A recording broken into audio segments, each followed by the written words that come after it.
nire-ready ko ang lahat ng mga ingredients sa pansit.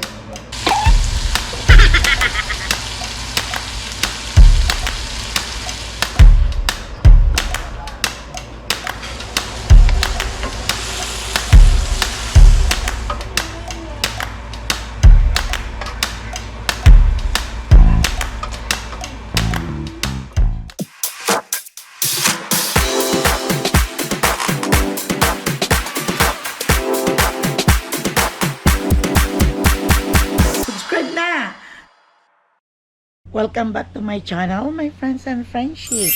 Dito ngayon si Mama Ella sa backyard. Dito ako sa papa. Nag-chill dito sa ating mga halaman na kakonti.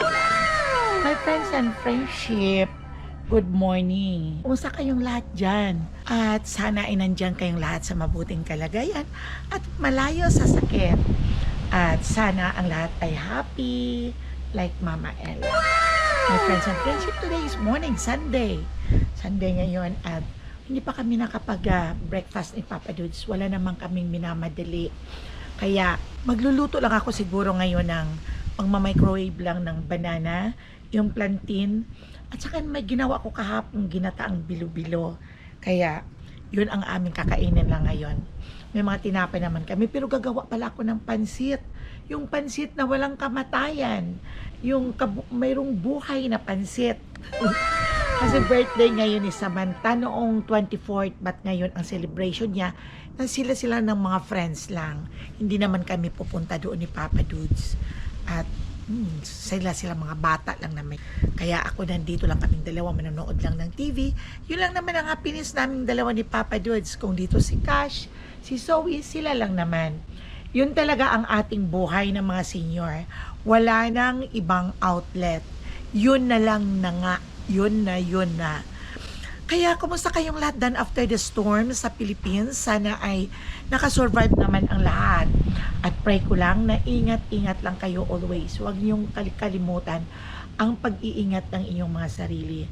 Dahil ang katawan natin ay hindi tayo bionic, kundi tao lang tayo na nagkakasakit ng madali tayong magkakadapuan ng sakit. Kaya ingat na lang. Kaya dito ako nagpapainit-init sa aming sa labas.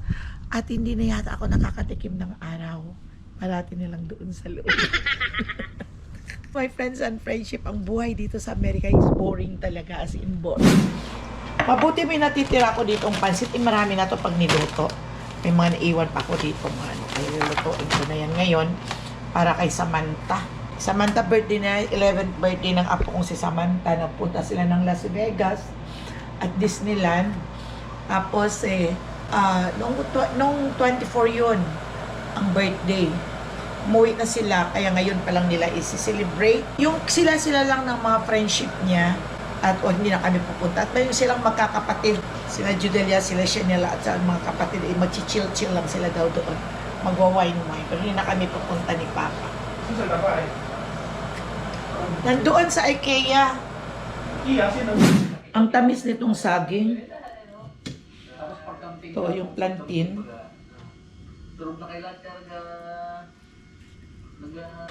Kain na tayo. Medyo madilim siya dahil dito kasi ako sa ayan. Yung against the light kasi ako.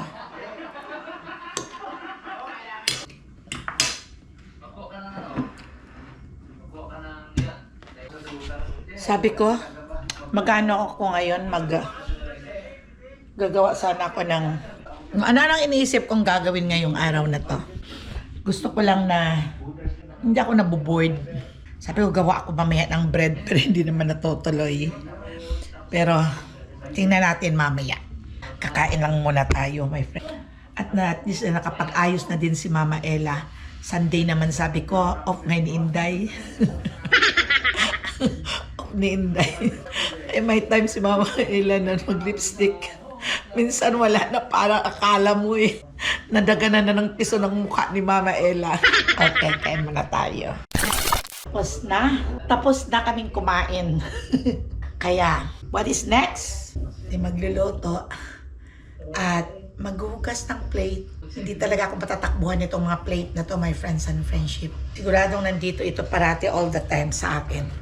Pero ito nakikita ko, may mga dumi. Si Papa pala humingi pala ng ng tea.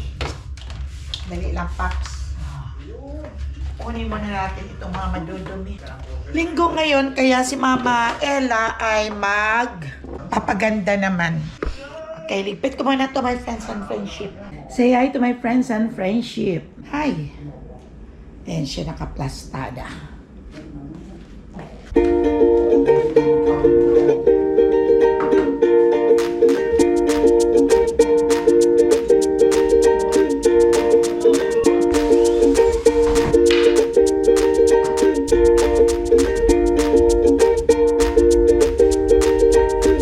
Sabi ko mapurol na yung aming kutsilyo, inahasa niya. Sigurado na yan, matalas na yan. Muna ako ng at dadalhin itong pansit kung gagawin. Mamaya ni Chanel pag magpunta doon. Kila Judelia. Iwain ko rin.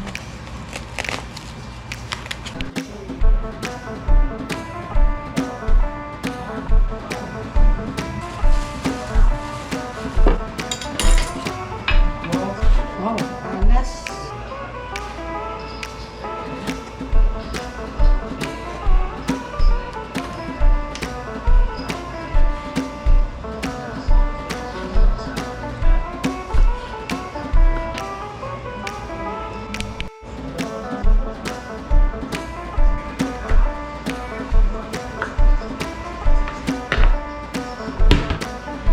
Nire-ready ko ang lahat ng mga ingredients sa pansit para hindi maya hiwa.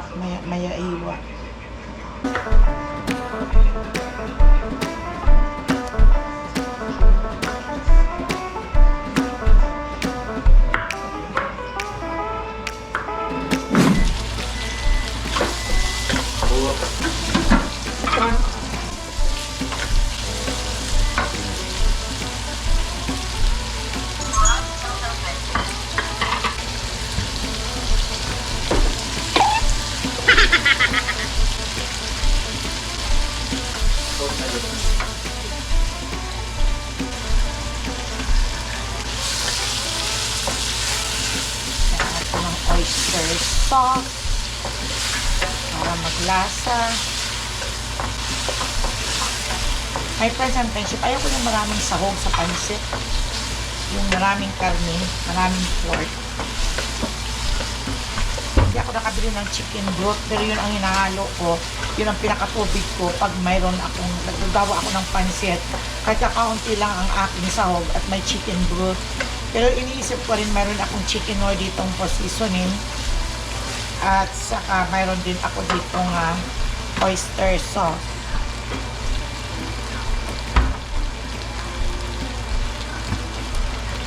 Lakas ng hangin sa labas ga.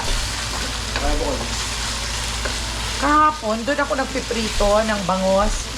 Dahil wala pang hangin, okay pa ang panahon. Banayad ang hangin.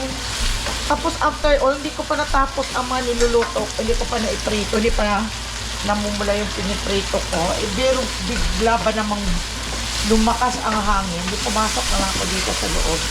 Dito na lang ako nagluto. Kanya-kanya namang procedure, my friends and friendship, ang paggawa ng pansit. Ito naman ang sa akin. Okay,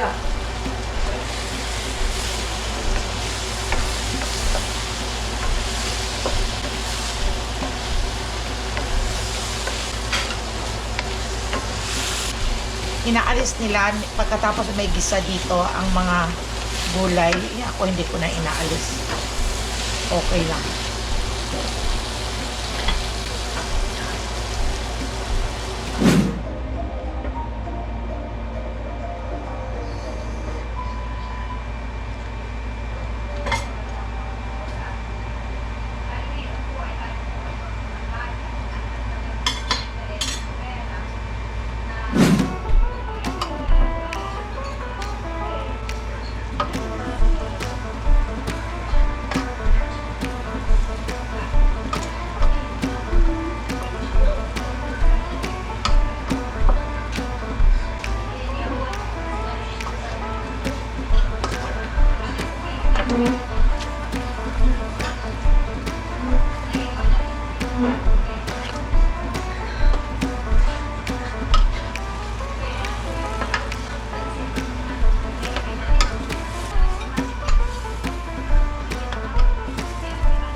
Yan na, luto na.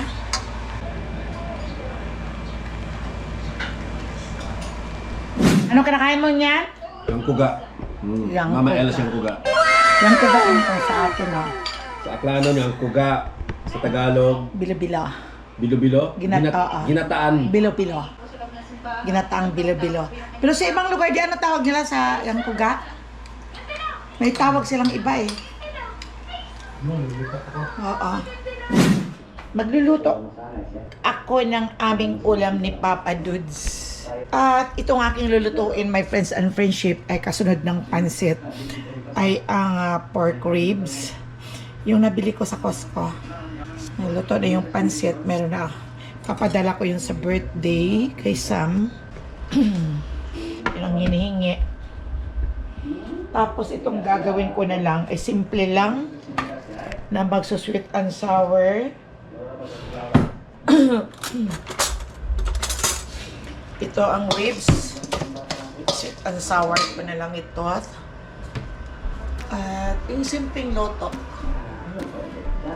Lagyan natin ng ito yung mga pangkaraniwang madali ang luto.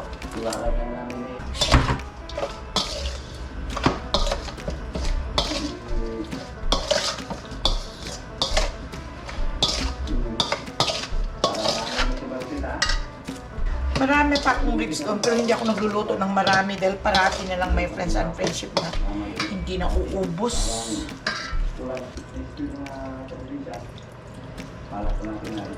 Yan. Suka, i-marinate ko muna.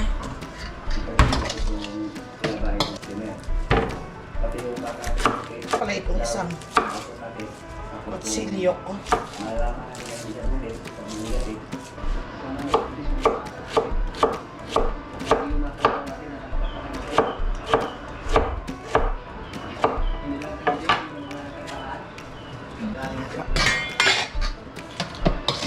Hindi ko na ito igigisa. Yung simpleng loto lang. Imamarinate ko siya.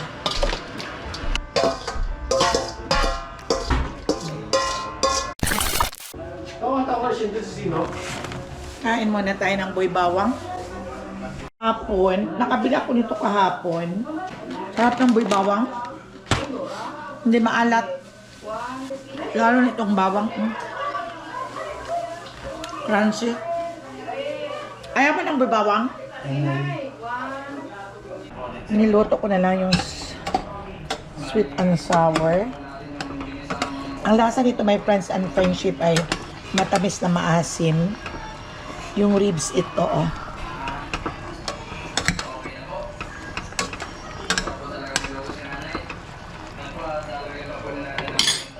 Naan ko na lang ang apoy para lumambot. Parang ganyan na lang. Hindi pa kami nakapag-lunch. Wala pang gana kumain. Pwede na po nga kwento dahil luto na po. Magbibigay po tayo kay Tito Di at Tito ninyo ng gulay. Guarantee of the day, presented by AT&T. And we gotta make this a little juicy, Ari. Okay, as you know, you were there at All-Star. Big conversation. CBA negotiations. Yeah. So that is what I am making my guarantee. Hear me out on this, okay? I guarantee there will not be a work. Kain na tayo.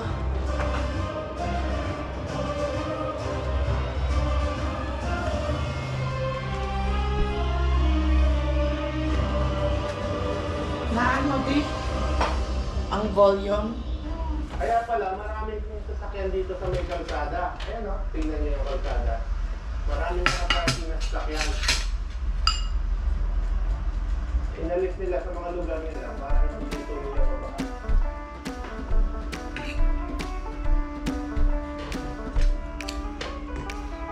Masarap yung sweet and sour, my friends and friendship.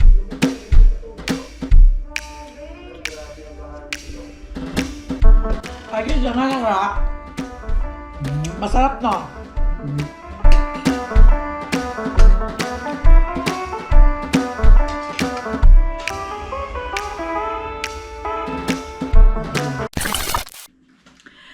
Nagpalabas ako ng aming dog, si Monmon. Doon sa part, tahimik na tahimik talaga ang labas. Linggo kasi, walang masyadong sasakyan. Mukhang, okay ang, sabi ko, ang sarap, ang ano lang naman namin, malapit lang kami dito sa Sprout, dyan sa baba. Gusto ko sanang magpunta, maglakad lang, siguro mga, wala pang 5 minutes, Sprout na dyan sa baba. Kaya magpasya lang ako doon sana. Pero tinatamad din ako. Pero dahil siguro sa ilang araw, sa bukas or next day, pwede ako maglakad-lakad doon papunta. Ang Sprout namin dito, ayun, for mga organic ang mga binibenta doon. Ibang nga, hindi ko naintindihan. Ang organic, di ba, yung walang mga abono ng mga fruits, ng mga ano. Paano naman lalaki yun kung walang abono? Ewan ko. Basta yung sabi, organic. Ayun. Kaya, sarap sana. Sabi ko, maglalakad sana ako. Diretso na kami ng dog. Kaya lang hindi ko rin may pasok ang dog doon sa loob ng grocery ng Sprout. Kaya bumalik na lang. Okay, manood na lang kami ni Papa dito ng Netflix. Manood kami ng movie. Wala namang magagawa. Sige, maya ulit. Pero parang gusto kong uminom ng coffee. O kaya, inom kaya ako ng coffee, my friends and friendship. Wow, sarap minom ng coffee ngayon Hindi masyado mainit sa labas. Medyo may hangin na, medyo banayad lang ang dampi ng malamig-lamig na konti ng hangin. Okay. Okay? Hanggang dito lang muna tayo, my friends and friendship. At thank you for watching. At sa susunod na vlog ko ulit. At don't forget to subscribe my Mamela channel. At shout out sa inyong lahat. Ingat kayo parati. Always be pretty. And always smile. Always be happy. Because life is too short. Enjoy life. Bye-bye.